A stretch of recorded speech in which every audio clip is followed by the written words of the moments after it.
అమ్మా కోసం యూట్యూబ్ ఛానల్లో వీడియో మీకు నచ్చితే సబ్స్క్రైబ్ చేయండి. కార్తీక పురాణం 9వ అధ్యాయము. విష్ణు పార్షద యమదూతల వివాదము. ఓ యమదూతలారా, మేము విష్ణు దూతలము వైకుంఠము నుండి వచ్చితిమి. మీ ప్రభువగు యమ ధర్మరాజు ఎటువంటి పాపాత్మలను తీసుకుని రమ్మని మిమ్ములను పంపిని అని ప్రశ్నించిరి. అందుకు జవాబుగా యమదూతలు, విష్ణు దూతలారా, మానవుడు చేయు పాపపుణ్యులను సూర్యుడు, చంద్రుడు, భూదేవి, ఆకాశము, ధనంజయాది వాయువులు రాత్రింబవళ్లు సంధ్యాకలం సాక్షులుగా ఉండి ప్రతిదినం మా ప్రభువు కడకు వచ్చి విన్నవించుచుందరు. మా ప్రభువుల వారి కార్యకలాపములను చిత్రగుప్తునిచే చూపించి ఆ మనుజుని అవసాన కాలమున మమ్ము పంపి వారిని రప్పించెదరు. పాపులెటువంటి వారో వినుడు. వేదోక్త సదాచారములు విడిచి వేద శాస్త్రములు నిందించు వారును, గోహత్య, బ్రహ్మ హత్యాది మహాపపములు చేసిన వారు, పరస్త్రీలను కామించిన వారును, పరాన్న బుక్కులు, తల్లిదండ్రులను, గురువులను, బంధువులను కులవృతిని తిట్టి హింసించువారును, జీవహింస చేయువారును, దొంగ పద్దులతో వడ్డీలు పెంచి ప్రజలను పీడించువారును, జారత్వం చొరత్వంచే భ్రష్టులగు వారును, ఇతరుల ఆస్తిని స్వాహా చేయువారును, చేసిన మేలు మరచిన కృతజ్ఞులను, పెండింగ్లు శుభకార్యములు జరగనివ్వక అడ్డుతగిలే వారును పాపాత్ములు. వారు మరణించగానే తన కడకు తీసుకువచ్చి నరకమందు పడద్రోసి దండింపుడని మా యమధర్మరాజుగారి యాజ్ఞ.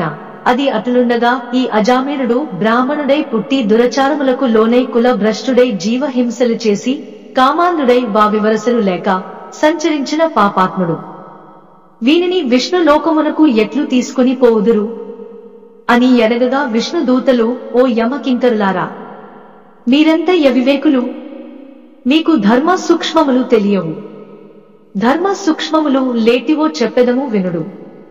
సజ్జనులతో సహవాసము చేయువారును, జపదాన ధర్మములు చేయువారును, అన్నదానము, కన్యాదానము, గోదానము, సాలగ్రామ దానము చేయువారును, అనాథ ప్రేత సంస్కాములు చేయువారును, తులసి వనము పెంచువరును, తటాకములు త్రవ్విచువరును, శివకేశవులను పూజించు వారును, సదా హరి నమ స్మరణ చేయువారును, మరణకాలమందు నారాయణాయని శ్రీహరిని గాని శివ అని శివుని గాని స్మరించువారును, తెలిసిగాని తెలియకగాని మరే రూపమున గాని హరి నమ స్మరణ చెవినబడిన వారును పుణ్యాత్ములు. కాబట్టి అజామీనుడు ఎంత పాపత్ముడైనాను మరణకాలమున నారాయణ అని పలికిరి. అజామీనుడు విష్ణు దూతల సంభాషణలాలకించి ఆశ్చర్యముంది. ఓ విష్ణు దూతలారా, పుట్టిన నాటి నుండి నేటి వరకు శ్రీమన్నారాయణ పూజగాని వ్రతములు గాని ధర్మములు గాని చేసి ఎరుగను. నవమాసములు మోసి కనిపించిన తల్లిదండ్రులకు సహితము ప్రణమిల్లలేదు. వర్ణాశ్రమాములు విడిచి కుల భ్రష్టుడనే నీచకుల కాంతలతో సంసారము చేసితిని. నా కుమారుని యందున్న ప్రేమచో నారాయణ యనినంత మాత్రమున నన్ను ఘోర నరక బాధల నుండి రక్షించి వైకుంఠమునకు తీసుకుని పోవుచున్నారు. ఆహా, నేనెంత అదృష్టవంతుడు! నా పూర్వ జన్మ సుకృతము, నా తల్లి తండ్రుల పుణ్య ఫలమే నన్ను రక్షించినది అని పలుకుచూ సంతోషముగా విమానమెక్కి వైకుంఠమున కేగెను.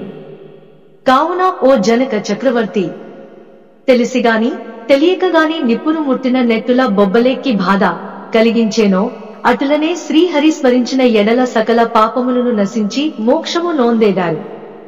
ఇది ముమ్మాటికిని నిజము. నవమధ్యాయము 9వ రోజు పారాయణము సమాప్తము.